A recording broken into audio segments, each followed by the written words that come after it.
moja prvá verzia, koliba, že urobíme základy o 150 metrov ďalej, zodvihneme s žeriavom, preneseme, položíme. Není dobre, drevo sa hýbe. To mi zariekli. Druhá moja verzia bola taká, že rozoberiem jednu stenu, 1A, 2A, 3A, tá bude Ačko, Bčko, Cčko, Dčko. Že si krédov napíšete. Krédov, áno. To súhlasil. Ale ty si mu to ak vysvetloval? Po slovensky či? Nejak sme sa to rozumeli. On s tým súhlasil. Dal mi ľudí, oni to rozoberali, ja som chodil sa flákať, hore dole, oni to rozoberali a proste to značili. 1A, 2A rozobrali.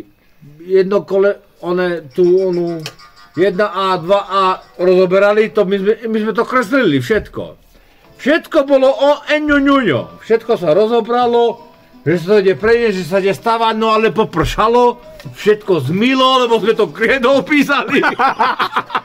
Už sa to poskladať nevedelo. Chápeš? Tak vy ste rozobrali a zmilo čo A, čo B, čo C? Už sa to nedalo poskladať.